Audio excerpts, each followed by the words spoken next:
Chapter 1. The Prince, Who Had Everything Welcome Everyone, to Inspiring English. The place where we don't just learn words, we learn wisdom, emotion, and the stories that shaped humanity. Today, we begin a journey that has inspired millions of hearts across centuries. The story of a man who walked away from wealth, comfort, and power to find peace, and in doing so, changed the world forever. This is the story of Siddhartha Gautama, the man we now know as the Buddha.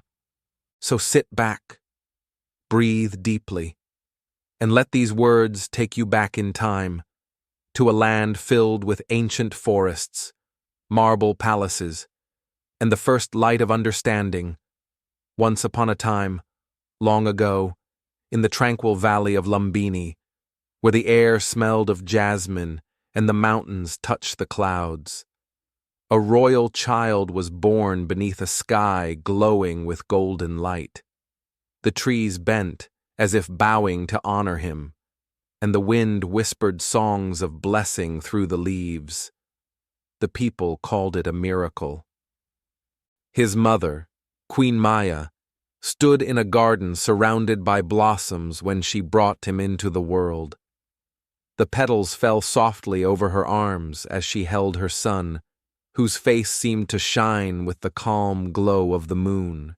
The kingdom rejoiced, drums rolled, lamps were lit, and the palace gates opened wide to celebration. His father, King Suddhodana, looked at his newborn child and saw a future ruler, a prince destined to bring glory to their land. But then, an old sage with silver hair and eyes deep as the ocean arrived at the palace. He looked at the baby for a long time, silent, his palms pressed together in reverence. Finally, he spoke. This child will either become a mighty king who rules the world, or a great teacher who renounces it to bring peace to all living beings. Those words struck the king like thunder, a king he could accept, but a wandering monk, never. He feared losing his son to a path of silence and meditation, so he vowed to protect him from every shadow of pain. He ordered that the boy be surrounded only by beauty, gardens full of lilies, music that never stopped, and laughter that never faded. He built for him not a palace, but a golden cage where sadness could never enter. As years passed, the young Prince Siddhartha grew into a man of grace and brilliance. His teachers said there was no subject he could not master: art, poetry, philosophy, the art of war. His smile brought joy to everyone who saw him. He was kind, gentle, and curious. Yet deep within him was a quiet emptiness, a question that no one could answer. Why do I feel incomplete when I already have everything? The courtyards shimmered with fountains. The walls were painted with the colors of dawn, and yet the prince often found himself gazing beyond the palace gates. He watched birds flying freely into the horizon and wondered what lay beyond his world of perfection. One morning, unable to ignore his curiosity, Siddhartha asked his father for permission to see the city outside. The king hesitated. He remembered the prophecy, but finally agreed, hoping the sight of his prosperous people would please the young man. He ordered the streets cleaned, the old and the sick hidden away, and the path filled with music and flowers. Siddhartha rode through the gates on a chariot gleaming like the sun, accompanied by his loyal charioteer, Channa. At first, everything seemed as beautiful as the king had promised: smiling faces, children waving, the sound of flutes in the air. But fate, had its own plan. As the chariot turned a corner, Siddhartha saw an old man, his back bent, his hair white, his steps trembling on a stick. The prince's eyes widened. "What is wrong with him?" he asked. Channa bowed his head. "My lord, this is age. All of us grow old. Even me? Yes, my prince. Even you." The words pierced his heart. That night he could not sleep. He stared at his reflection in a silver mirror and thought of wrinkles forming, of strength fading, of life slipping away. Days later he went out again, and this time he saw a man lying on the ground, shivering with fever, his face pale with pain. "What is this suffering?" he asked. "Why is he like that?" "This is sickness," Channa said quietly. "It can happen to anyone, rich or poor." Siddhartha's chest tightened. He had lived surrounded by music and laughter, but now the song of life sounded fragile, uncertain. The more he saw, the heavier his heart became. On his third journey, he witnessed something far worse: a dead body, still and silent, being carried by mourners to the river. The air was filled with the sound of weeping. Siddhartha froze. "What has happened to this man?" Channa's voice trembled.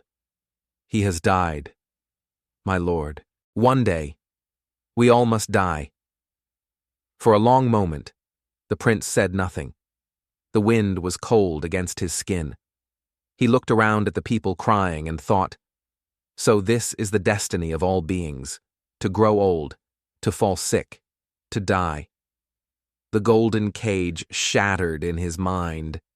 When they returned to the palace, the songs of the musicians felt hollow, the perfume of the gardens too sweet, the laughter of the courtiers echoed like ghosts in his ears.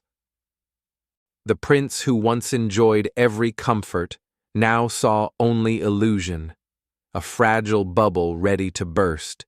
He realized that behind every smile there was sorrow waiting. Behind every life there was death approaching. But destiny was not finished with him yet. On his fourth journey outside the palace, he met a monk sitting beneath a tree. The man wore simple robes, had no wealth, no ornaments, yet his face glowed with peace deeper than gold. Siddhartha asked, "Who is he? Why does he look so calm?" Channa answered, "He is a holy man, my lord. He has left behind the world's desires to seek truth and freedom." The prince watched the monk for a long time. The man's serenity was unlike anything Siddhartha had ever seen. No fear, no hunger, no longing, just stillness, as if he had found the secret path beyond suffering. That night, the prince sat by the window of his grand chamber. The moonlight spilled across the marble floor like a river of silver. The palace slept, but his mind was awake, burning with questions. Why do people suffer? Why must everything we love fade away? Is there a way to end pain? He looked at the moon and thought of the monk's peaceful eyes. For the first time, he felt both small and free, small before the mystery of life, and free to seek it. He remembered the prophet's words from long ago. He will either rule the world or renounce it. And deep inside, he felt the first stirring of choice. Power had no meaning if it could not protect people from pain. Wealth was empty if it could not buy peace of mind. The more he thought, the more he realized that the truth he sought was not in the palace. It was out there, beyond the walls, somewhere in the vast unknown. Before dawn. Siddhartha walked quietly through the halls of sleeping guards and silent corridors. He stopped by his wife's room and saw Princess Yasodhara asleep beside their newborn son, Rahula. His heart ached. He wanted to hold them, to stay. But another voice inside whispered, "You cannot save them until you understand life itself." He stepped back, tears shining in his eyes, and whispered softly, "Someday, I will return, not as a prince, but as someone who has found the truth." Outside, the sky began to turn blue. The gates of the palace opened, and Siddhartha rode away into the unknown. The first rays of morning touched his face.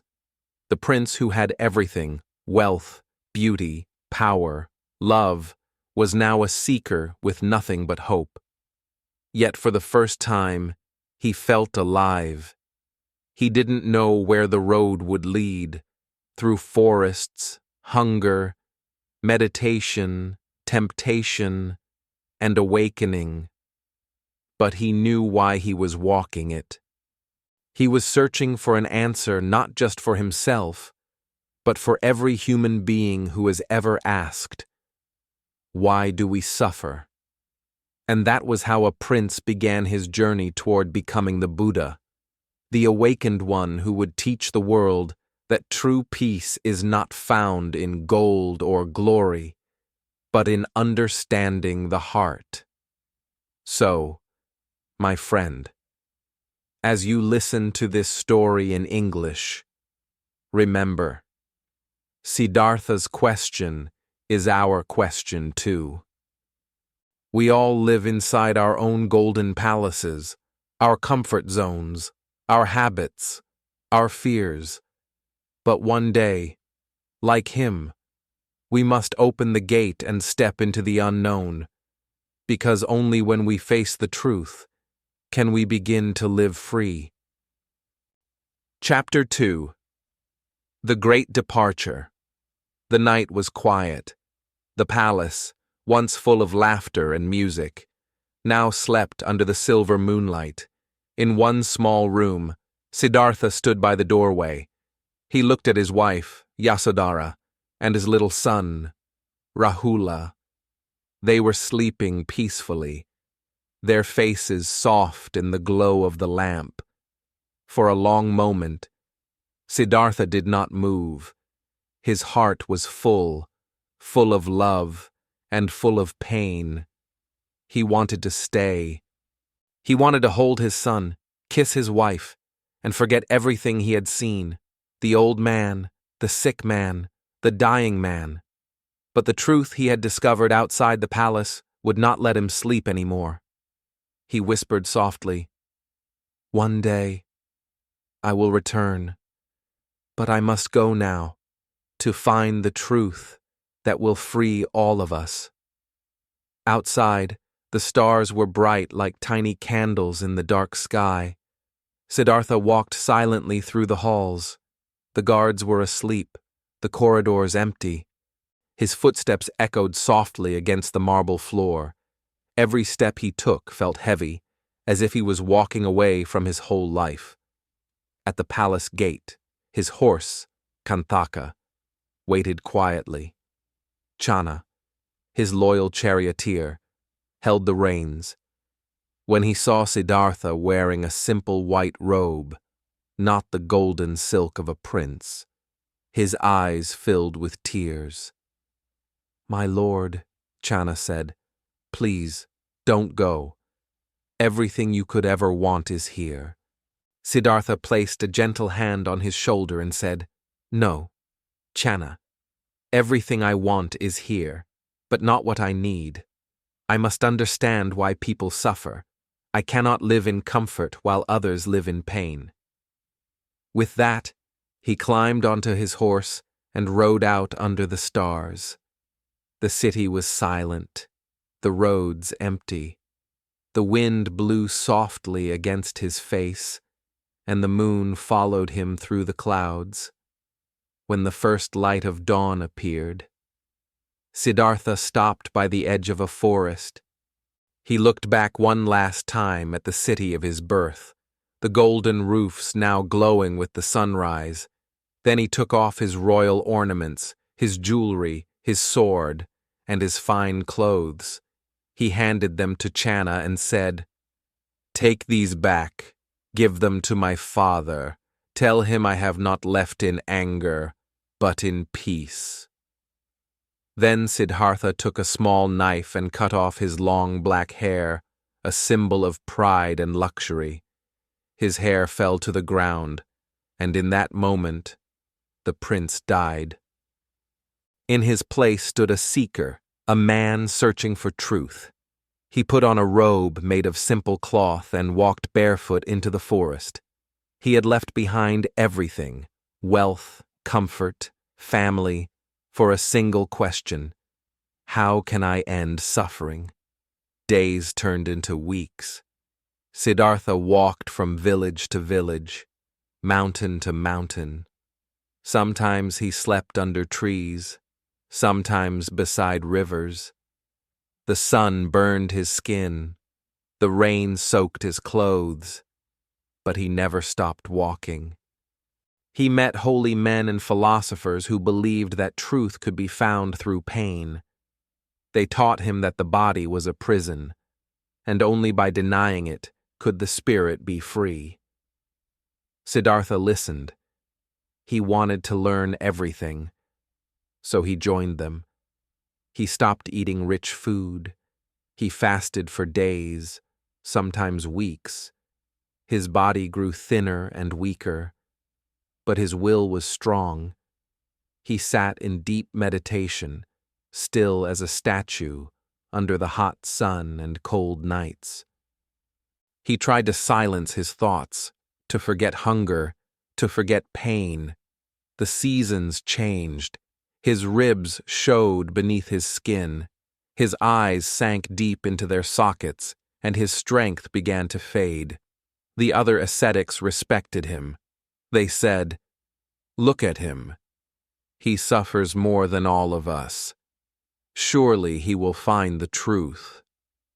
But deep inside, Siddhartha felt something different. The more he punished his body, the farther the truth seemed to slip away. He began to ask himself, how can I understand peace if I am full of pain? How can I find truth when my mind is weak from hunger? One afternoon, after years of struggle, Siddhartha walked to a riverbank. The sun was burning, and his body was shaking. He could barely stand. He looked into the water and saw his reflection, pale, thin, almost lifeless. He tried to take a step forward, but his legs gave out. He fell to the ground. His head rested on the cool grass. He thought, maybe this is the end. Maybe truth is not for me. At that moment, a soft voice called out, "Sir, are you all right?" A young woman stood nearby. Her name was Sujata. She was carrying a bowl of rice cooked in milk, food she had prepared as an offering to the spirits of the forest. But when she saw the weak man lying by the river, her heart filled with compassion. "Please," she said gently, "take this. You need to eat." At first, Siddhartha refused. "I cannot accept it," he said. "I am seeking truth, not pleasure." But Sujata smiled. "There is no truth in weakness. Sir, eat, and you will live to find what you seek." Her words touched him. For the first time in many years, he accepted food. The warm milk rice melted in his mouth, and strength slowly returned to his body. As he ate, something beautiful happened inside him, a quiet realization. He looked at the river, the flowing water, and thought, if the strings of a lute are too tight, they break. If too loose, they make no sound. Only when they are balanced can music be made. That moment changed everything. Siddhartha understood truth was not in extremes. It was not in royal luxury, nor in painful suffering. The answer was balance, a middle path between both. He stood up, feeling light and calm. The air felt new, the sunlight soft. He thanked Sujata and continued walking, his steps steady. The birds sang, and the river sparkled as if blessing his choice. Soon, he arrived at a quiet place near a small village called Bodh Gaya. There stood a large tree with wide branches and leaves that shimmered in the wind. Siddhartha felt peace the moment he saw it. He knew this was the place. He sat down under the tree. The earth beneath him was cool, the sound of the river gentle. He crossed his legs, straightened his back, and closed his eyes. He made a simple vow, one that would change the course of history. I will not rise from this place until I have found the truth. The world around him faded into silence. The birds stopped singing. The air became still. Siddhartha began to breathe slowly, deeply, as if his body and the earth were one. Night came. The moon rose high above the branches. Shadows moved across the ground, and the forest whispered ancient secrets. Siddhartha's mind was calm. Every thought that entered, he let go. Every desire that returned, he watched and released. But the path to truth was not easy. Inside his mind, fears appeared like dark clouds, memories, doubts, temptations. Voices whispered, "You will fail. You will die here. Go back to your palace. Go back to your wife and child." Siddhartha did not move. He felt the fear, but did not fight it. He simply breathed and watched it pass, like a wave returning to the sea. The night grew colder. Then, suddenly, a storm rose, wind, thunder, lightning. It was as if the universe itself was testing his heart. But Siddhartha stayed still, eyes closed, his face calm. He remembered the kindness of Sujata, the balance of the river, the peace he had seen in the monk. In that stillness, he found strength, not the strength of muscle, but of spirit. He was no longer the prince who wanted answers. He was becoming the seeker who understood patience. The stars slowly disappeared as the first light of dawn touched the horizon. Siddhartha opened his eyes. The world was silent, peaceful, glowing. A soft smile appeared on his lips. He had not yet found enlightenment, but something had changed. His heart was calm. His mind was clear. He finally knew the direction, the middle path, the way between desire and denial. That morning, the world woke up to another sunrise. But for Siddhartha, it was the beginning of something far greater, the awakening of the soul. And as the birds sang in the branches above, he whispered to himself, "Balance is the key. The truth lies in the middle." Chapter 3. Enlightenment. Under the Bodhi tree. The night was quiet in the forest near Bodh Gaya. The air was cool, and the stars shone above like tiny fires in the dark sky. Siddhartha sat beneath a great tree with wide branches that reached toward the heavens. The villagers called it the Bodhi tree, the tree of wisdom. He sat cross-legged, his hands resting gently in his lap, his eyes half closed. Around him, the world began to fall silent.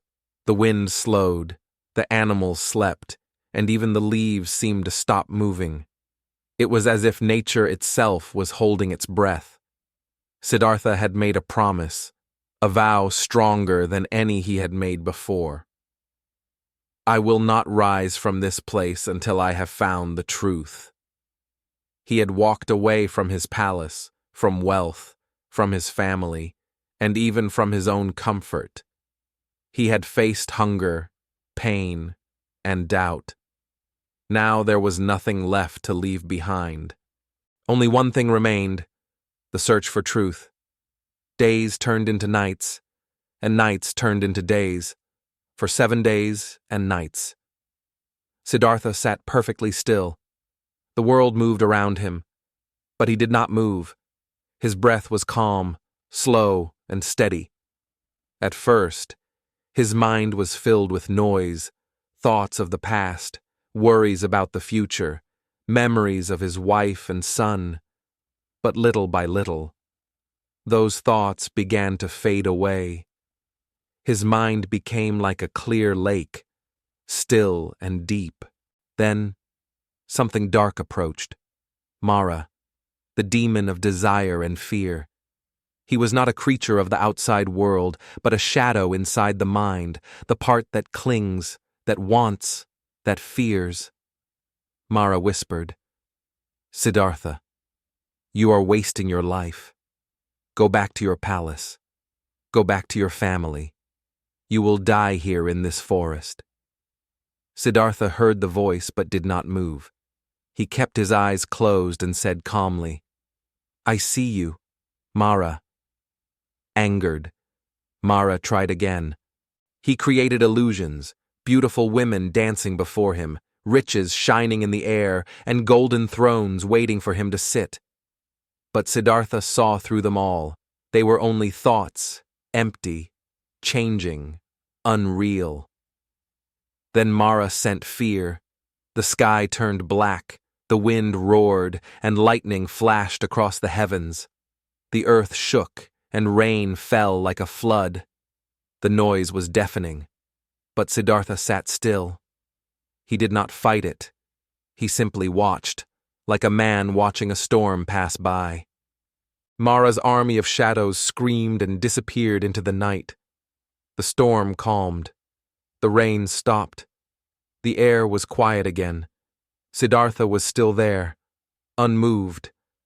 Mara's final attack was the hardest. He whispered softly, "Who do you think you are? Who are you to search for truth? You are just a man." Siddhartha slowly opened his eyes and looked down at the earth. He touched the ground with his right hand and said, "I am not alone.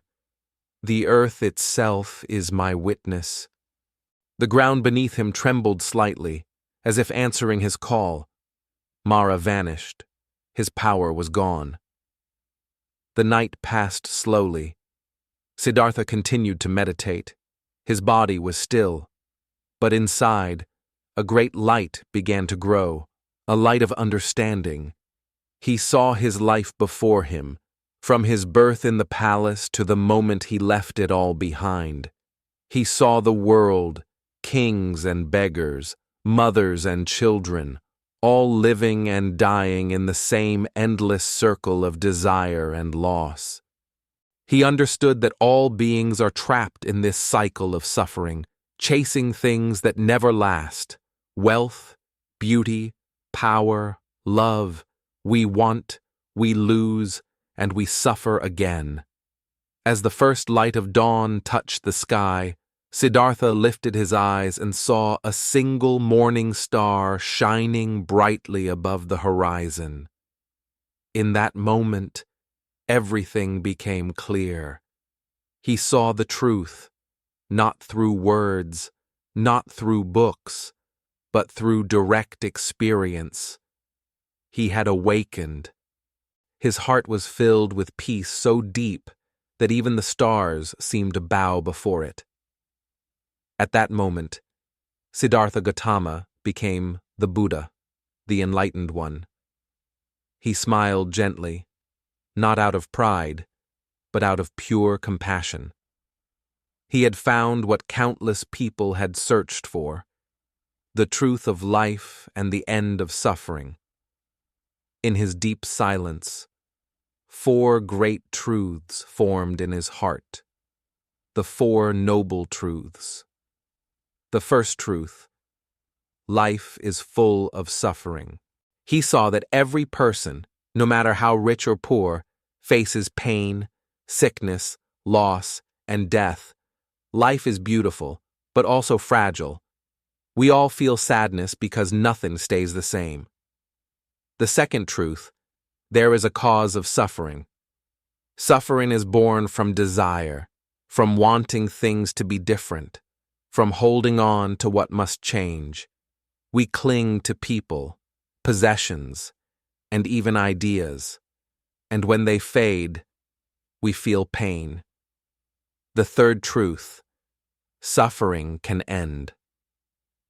He realized that when we let go of desire and attachment, our hearts become free. Peace is not something we find outside, it is something we uncover within. And the fourth truth: there is a path that leads to this freedom, the eightfold path. It is a way of living with wisdom, kindness, and awareness.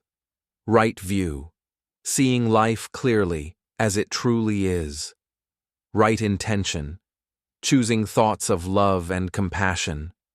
Right speech, speaking truthfully and gently. Right action, doing good and avoiding harm. Right livelihood, living in a way that brings no suffering to others. Right effort, training the mind to grow good habits. Right mindfulness, being aware of each moment. Right concentration, focusing the mind through meditation. These were not rules to follow blindly.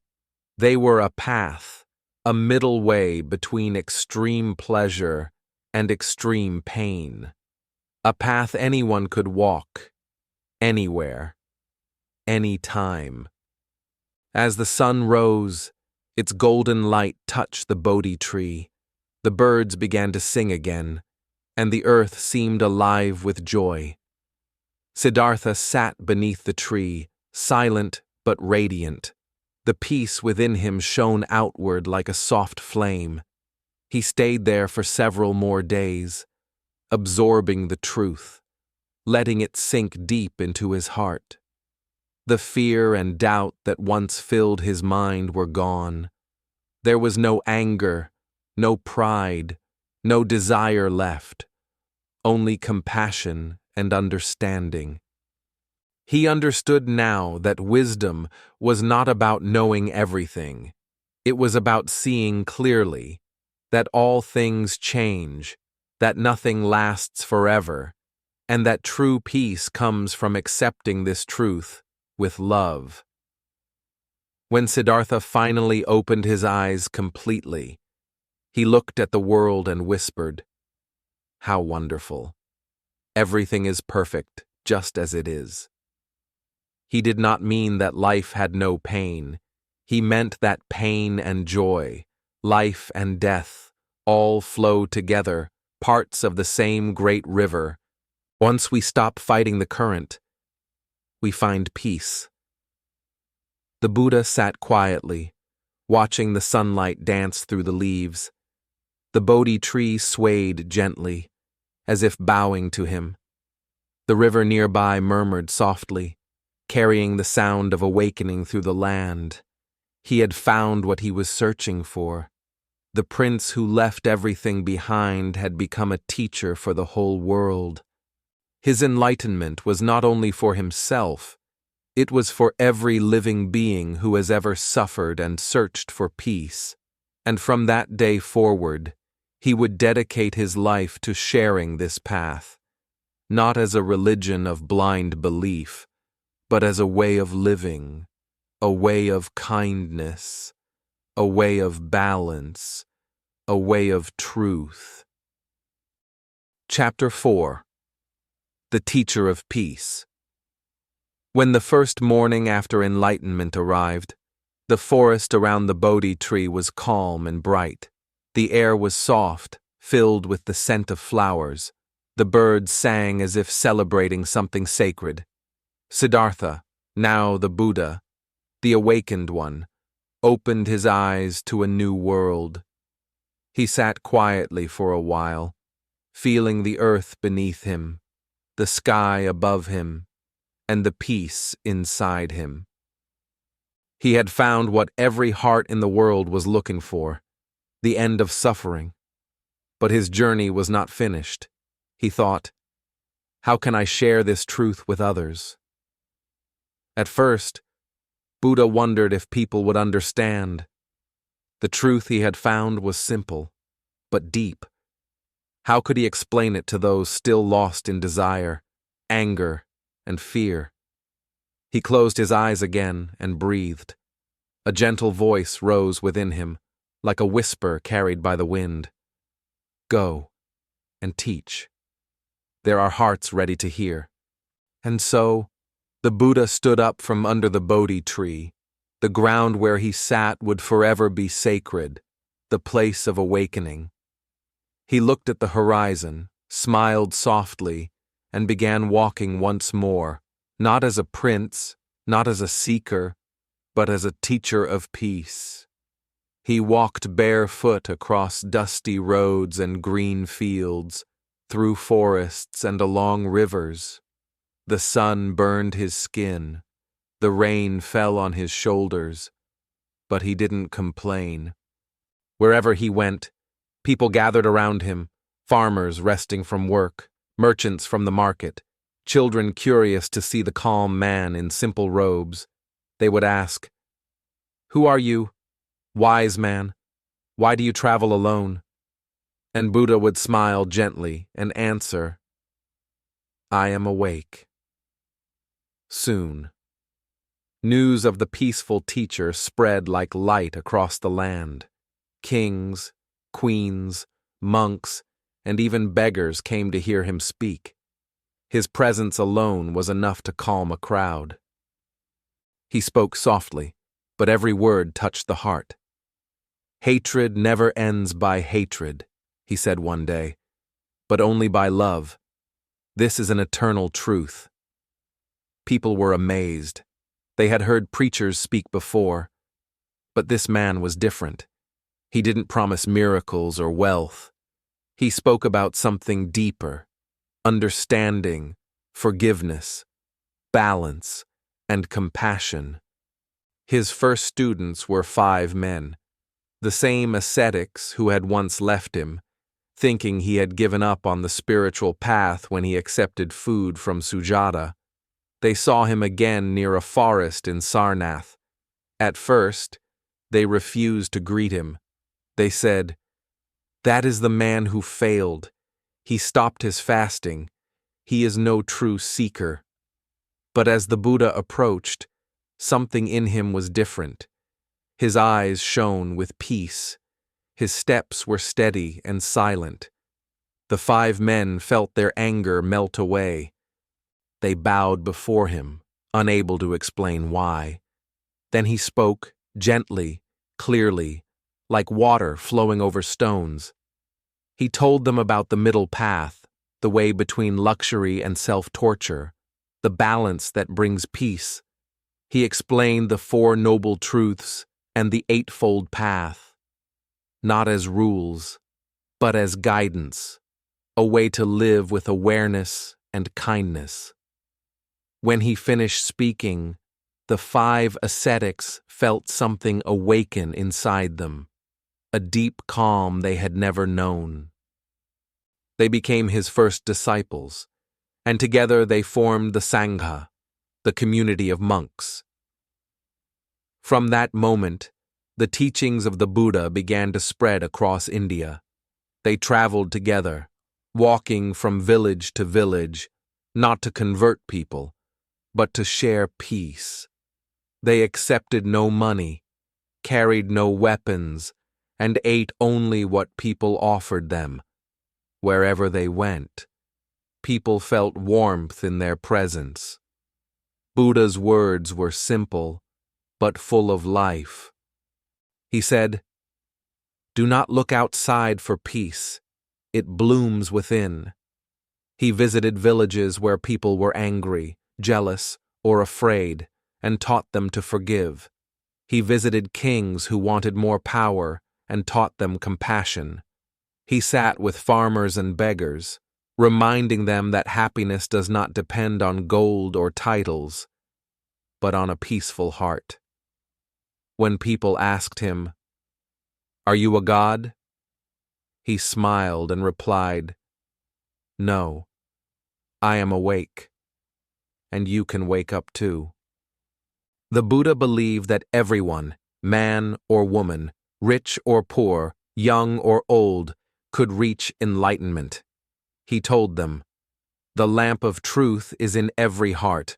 All you need is to light it." His followers grew in number. Some came for comfort, others came for answers. But all of them left with a lighter heart. In one village, an angry man shouted at the Buddha, "You are a fool! You waste your life!" The Buddha looked at him kindly and said, "If someone offers you a gift and you do not accept it, to whom does it belong?" The man replied, "To the one who offered it." "Then," said the Buddha, "I do not accept your anger, and it stays with you." The man was silent. He bowed his head and walked away. His heart changed. Everywhere he went, Buddha healed not by magic, but by words, gentle words that touched the soul. People said that even the animals were calm near him. Birds would perch on his shoulders. Children would run to sit beside him. One day, his wife Yasodhara heard that Siddhartha, her husband, had become the Buddha. She had waited for many years, raising their son Rahula with love and strength. Though she had cried when he left, she now felt peace. She understood why he had gone.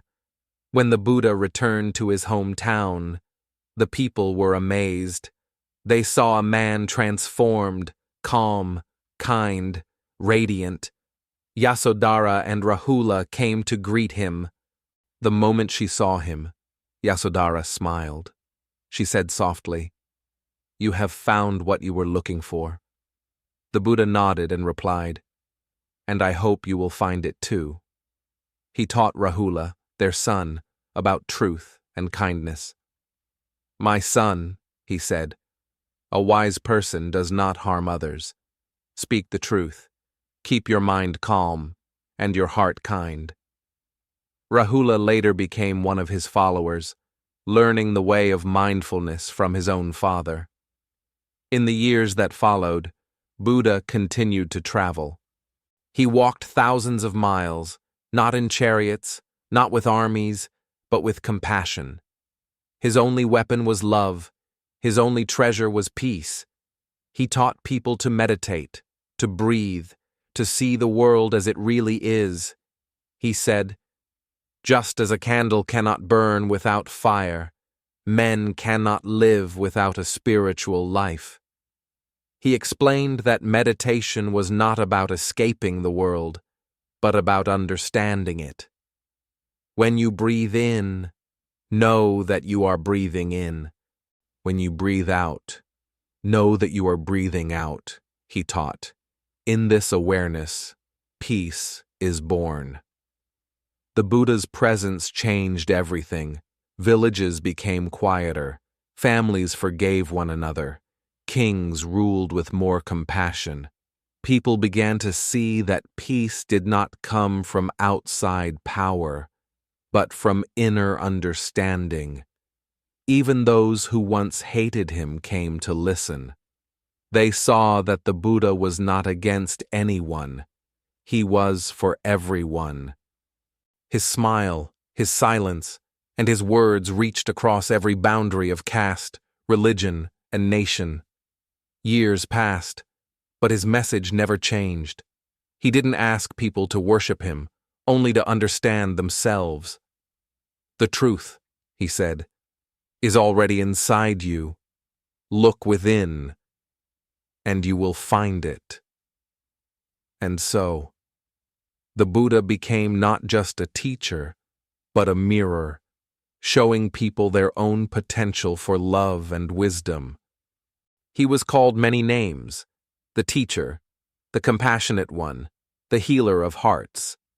But to those who truly listened, he was simply a friend who reminded them that peace was already theirs. One evening, as the sun was setting and the sky turned golden, a young monk asked him, "Master, what is the most important lesson you have learned?" The Buddha looked at the horizon and smiled. "That hatred can be turned into love," he said, "and that peace begins in a single breath." The monk bowed his head, tears in his eyes. The Buddha placed a gentle hand on his shoulder and said, "Remember, my friend, the world is full of noise, but your heart can be still. Find that stillness, and you will find the truth." And as the evening breeze passed through the trees, the Buddha continued his journey, walking slowly, one step at a time, spreading peace wherever he went. Chapter 5. The Final Journey. The years passed gently like the flow of a quiet river. The Buddha, now an old man of 80, walked slowly but with the same peace that had guided him since his awakening under the Bodhi tree. His hair had turned gray, his body weaker, yet his eyes still shone with calm light, the kind of light that comes from deep understanding. He no longer needed palaces or followers. He walked barefoot through villages, forests, and dusty roads, spreading peace wherever he went. People of all ages came to see him, kings who once ruled with pride, farmers who worked the land, mothers carrying children in their arms. Some came for answers, some came for blessings, but all left with lighter hearts.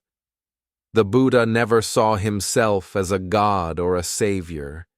He was simply a man who had discovered a path anyone could follow. And even now, in the twilight of his life, he continued to teach. One evening, as the sun painted the sky in soft orange and gold, the Buddha and his disciples reached a small village called Kushinagar.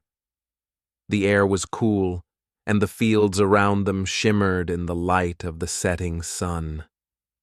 The Buddha looked at the horizon and smiled. He knew his final journey was coming to an end. He turned to his disciple Ananda, who had been by his side for many years.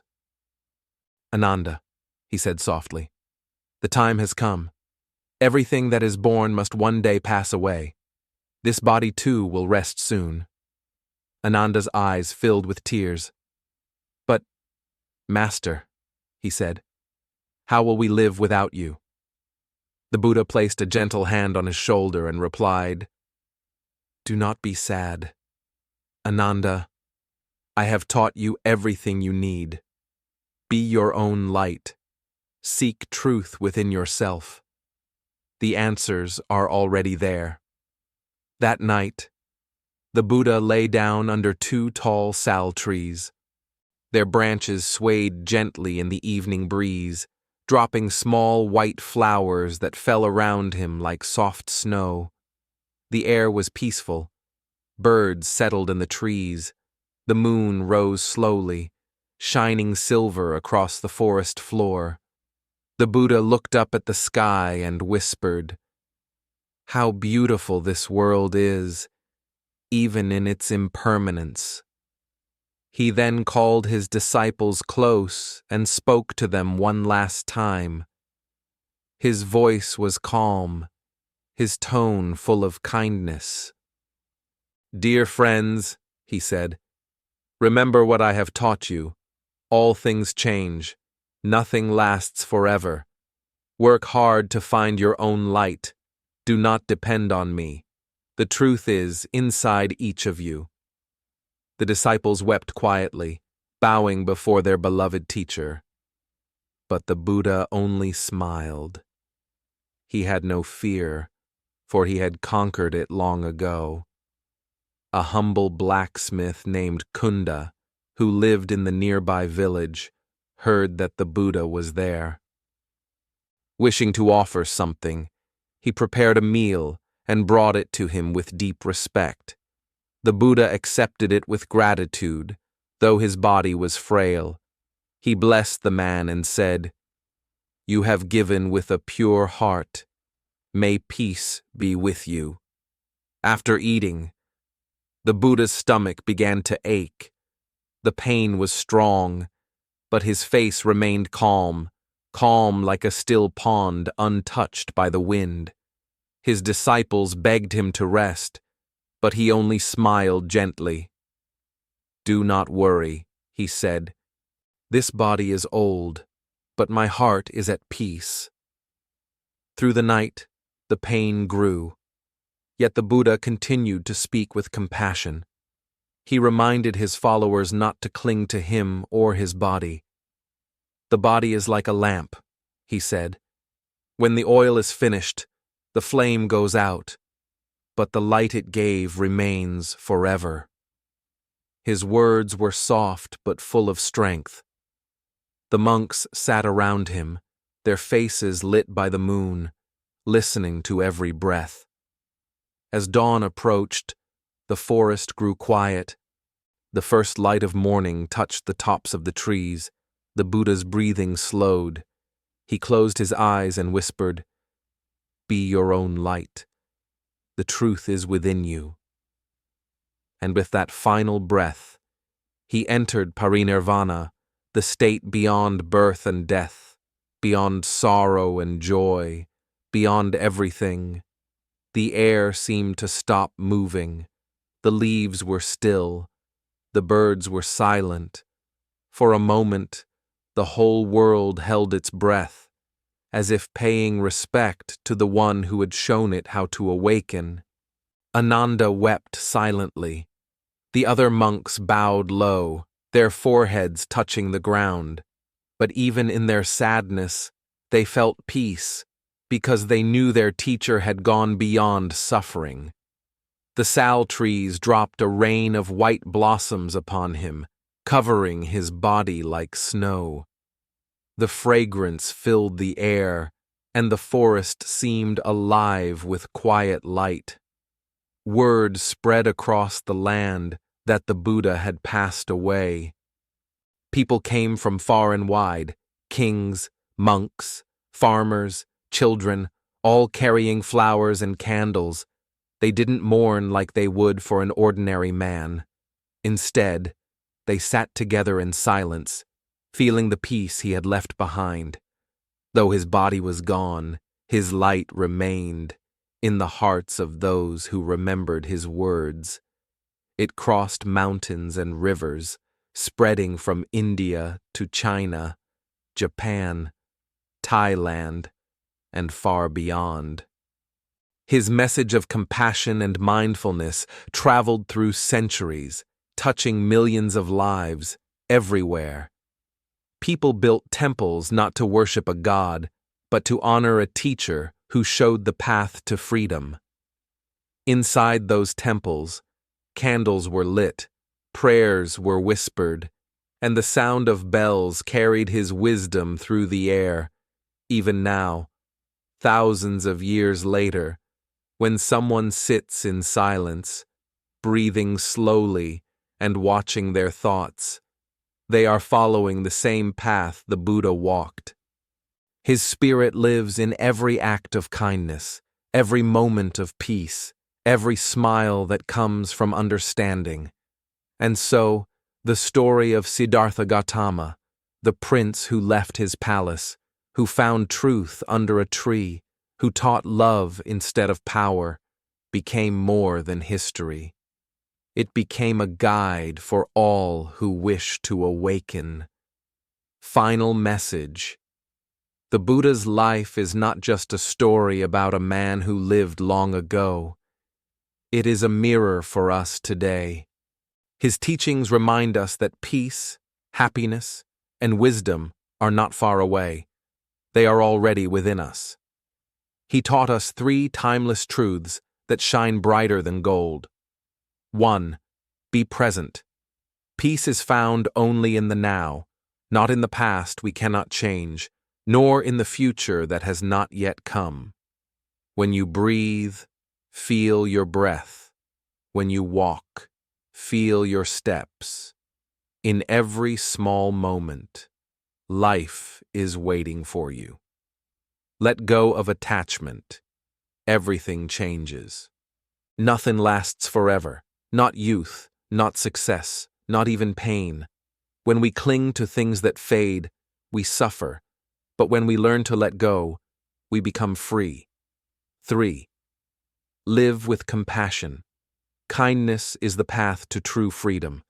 When we open our hearts, we heal not only ourselves, but the world around us. A single act of love can light 1,000 others. These lessons are not only for monks or scholars, they are for everyone. They are for you, listening to this story right now, learning English and learning life. Because when you listen to the Buddha's journey, you are not just learning words, you are learning wisdom. So wherever you are, take a deep breath. Feel the air enter and leave your body. In this simple act, you are alive. You are here. You are present. May your heart be calm, your mind clear, and your life full of light. May you walk your own middle path with balance, kindness, and peace.